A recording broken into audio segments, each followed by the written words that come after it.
तो दोस्तों, इस टाइम में LIC एजेंट, इसमें आपको प्रॉफिट तो मत देखिए, पर आप अगर सबका ऐसे प्रीमियम और LIC करते जाओगे तो आपका फ़ायदा ही है इसमें। और इसमें हम आपको एक चीज़ बताना चाहेंगे, अगर आपको एजेंट चाहिए, एजेंसी नंबर चाहिए, SR नंबर चाहिए, पासवर्ड चाहिए, तो आपको एक पेपर देना होता है NRDA का। तो वो बहुत आसान है। अपने आसपास जो भी LIC का आप में होगा ऑफिस, वहाँ चले जाइए। आप वहाँ से बोल दीजिएगा हमें पेपर और एग्ज़ाम डेट बता दो, तो आपको बता भी देंगे। इससे आप आराम से पेपर दे सकते हो। और एक बार पेपर पास कैसे करना है, तो मैंने ये ट्रिक यूज़ किया था, मेरे को कुछ नहीं आता था। थोड़े बहुत आंसर तो मेरे को मालूम चल रहे थे देख के।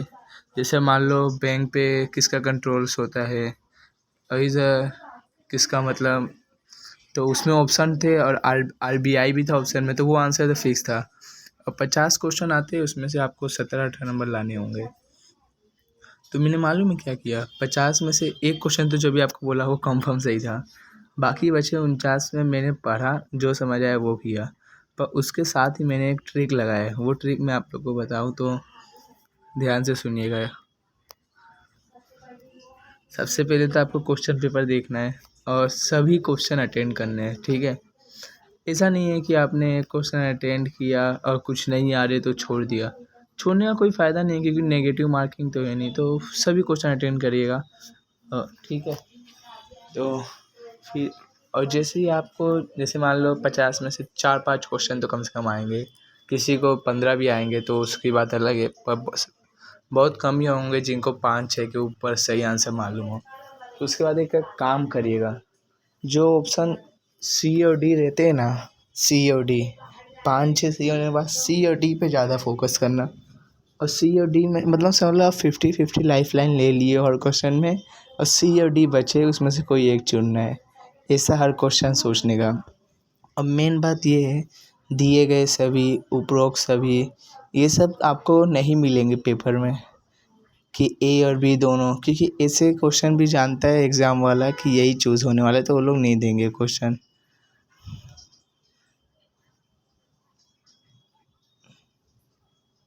इसके लिए मैं आपको बोल रहा हूँ कि C और D पे ज़्यादा ध्यान रखने का। वो भी 30 से लेके 50 तक इस क्वेश्चन में कम, पर 1 से लेके 30 तक में ज़्यादातर C और D ही रहेंगे।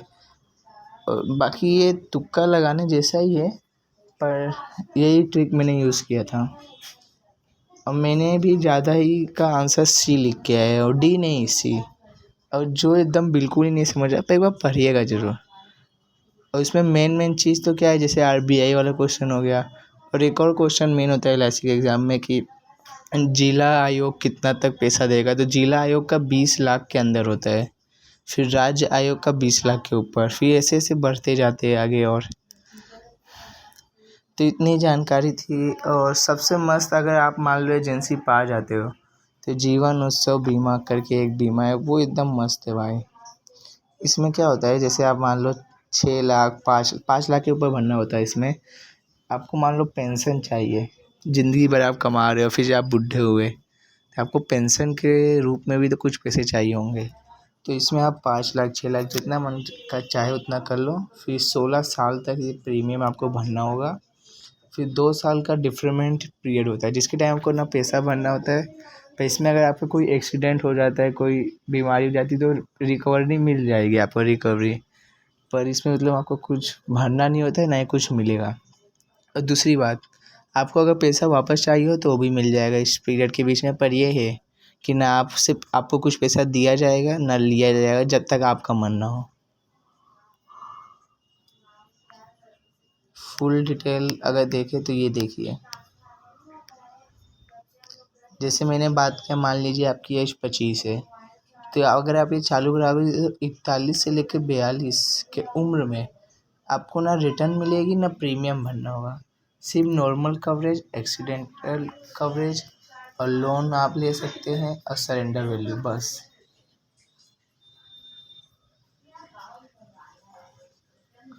और ये जो आप अगर लोन लेंगे ना, जैसे मान लो कि आप ले लेते हो और थोड़े टाइम में दे दोगे, तो ये चलता रहेगा। ये मतलब आपका बीमा चलता रहेगा। लोन मतलब ऐसा होगा कि ये पैसा लेके मैं आपको रिटर्न कर दूँगा थोड़े टाइम में। और जो सरेंडर वैल्यू है इस पे अगर आप पैसा निकालते हो तो एक बार पैसा लेने के बाद आप दोबारा कभी LIC में नहीं बन पाएंगे। तो ये बहुत ही मेन बात है जो मैं आपको आज बता रहा था। चलिए मिलते ही ऐसे अगली वीडियो में।